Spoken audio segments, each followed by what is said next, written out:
thanks for joining us again. I've got Scott here helping me out today.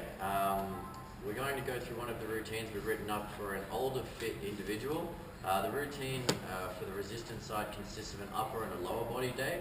The upper body day is fairly standard, very similar to routines we've done before: bench press, rows, core exercises, similar things to that. So we're going to leave that one for today. We're going to focus more on the lower body. The lower body exercises we've put together, being for an older individual, someone fit, someone who's already doing a lot of exercise, are more about stability and balance and muscular control than about strength or power. So we're going to walk through these exercises using Scotty as our example and focus on the movements that we require. The three things I want you to keep in mind, Scott, for all of these are to focus on your breathing, to focus on your posture, keep a nice controlled posture, tight core, shoulders back, good form, and to make sure you move through a full controlled range of motion. It's more important to have a full range of motion and a nice control than to just get the exercise out and risk damaging any muscles or injuring yourself or straining anything, especially as this routine is targeted to someone maybe a little bit older than Scotty, but he's just going to help us out today. So the first thing we're going to do is I'm going to trade spots with Scott. We're going to focus on a box jump. So squat being a very important movement for anyone to help strengthen the lower body. A box jump is going to use the squat but in a more dynamic way, and then the landing on both the up and the down phase use a lot more muscular control and muscular stability to make sure there's not too much impact and unnecessary force on the joints. So what I want you to think about when you're jumping up, Scotty, is to take off and land on 2 feet and to try and make as little noise as possible. The idea here is that we're using our joints to flex and absorb the impact rather than banging the impact. So on both the up and the down, I just want you to focus on small noise and obviously breathing, posture and all that. So aiming 6 to 12 reps, however you feel comfortable, jumping up and down, box jumps. Give it a shot.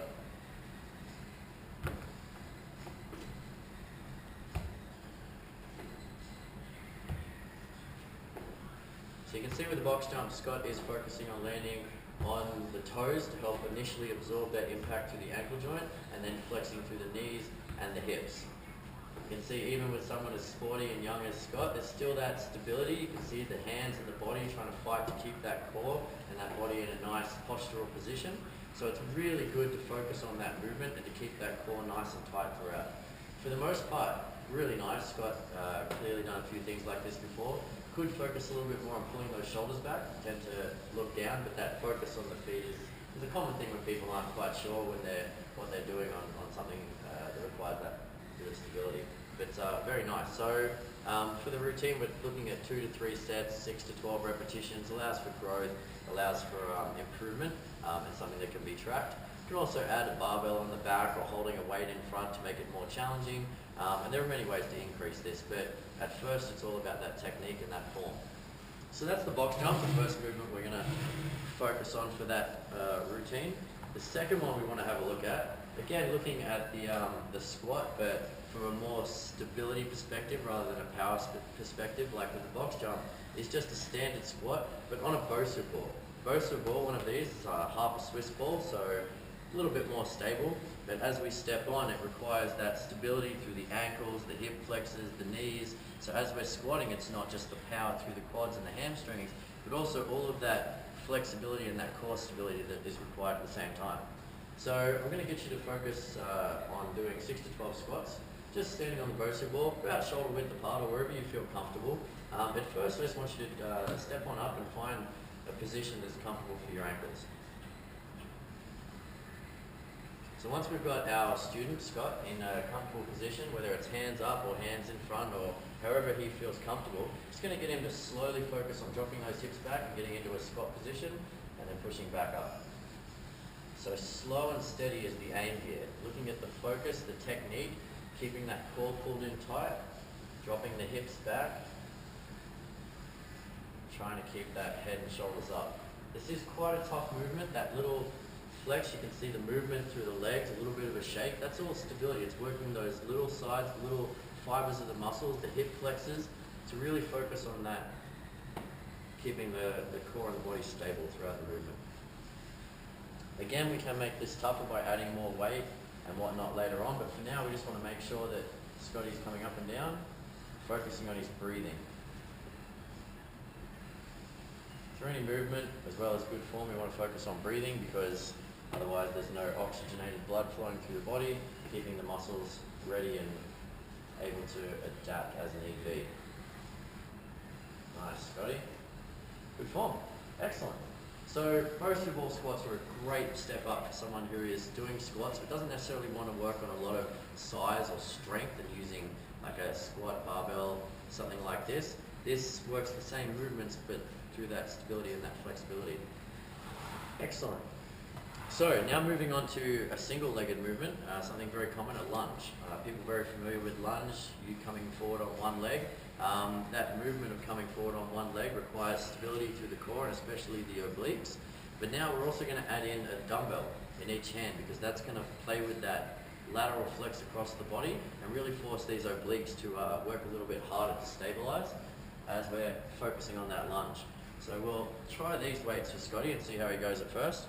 So I'll get you to pick these up. Have you done lunge before, Scott? Yeah. Excellent. So with the lunge, we're focusing on a nice big step forward and then coming down on the front leg as opposed to dropping on the back leg and keeping that upper body stable. We want to see both of these dumbbells drop at the same level as Scotty comes down. Very nice. Yeah, and then I'm going to get you to step back and go forward with the next one.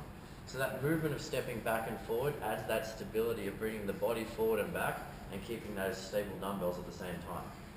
We can have 1 foot forward and come up and down multiple times, but that's more of a strength movement and an endurance movement. It doesn't so much focus on as much stability as we want through this workout.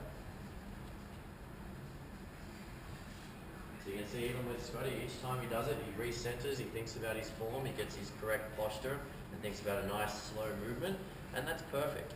That's what we really want to see. I'd much rather take the time, especially with an older individual through this exercise, to stabilize, find that platform and bring it down in a controlled fashion than trying to rush it or move it too quickly or add too much force or weight and risk damaging any part of the body.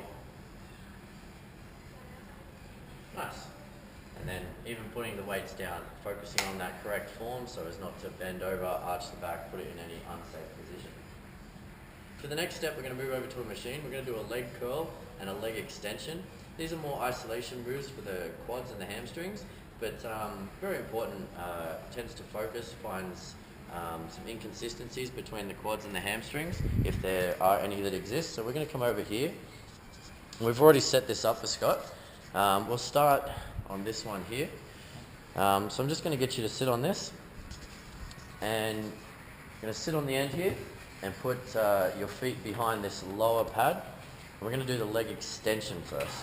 So leg extension, again, breathing, good form, good posture, focusing on tightening the quadricep and straightening the leg to bring it up. Beautiful. So nice smooth movement again, focusing on that control, breathing throughout and getting a full range of motion. So a full extension of the leg, right up to almost a locked knee. We never quite want to lock the knee and put too much strain on it, but a nice controlled movement. For most of these exercises, we are looking at 2 to 3 sets of 6 to 12 reps. But for now, we're just looking at the form of Scotty, letting him know the movements, letting him know the routine, so he can come back at a later date and do this as scheduled in our routine. So now we're going to flip over, we're going to roll on his stomach, and we're going to use the higher pads. We're going to put basically the Achilles heel just behind those lower pads. This can be a bit of a stretch for some people. And then once we've got in that comfortable position, that full range of motion, so this is focusing on the other side of the legs, isolating the hamstrings now, and curling that right up to the top, and then a nice controlled movement back down. So for both the extension and the leg curl, the down rep is almost as important as the up rep. We want to make sure it's controlled. We don't want to drop the weight down and cause any unnecessary impact on those muscles or any damage to the equipment.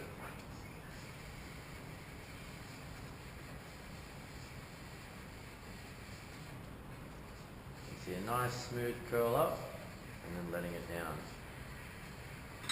So as well as sets and repetitions, we can also control the speed that we do this at, doing a 3 or a 5 second count for the lifting phase and the lowering phase of a leg curl or a leg extension creates more endurance and more muscular strength throughout, and that's another way to enhance the routine rather than just necessarily adding more weight.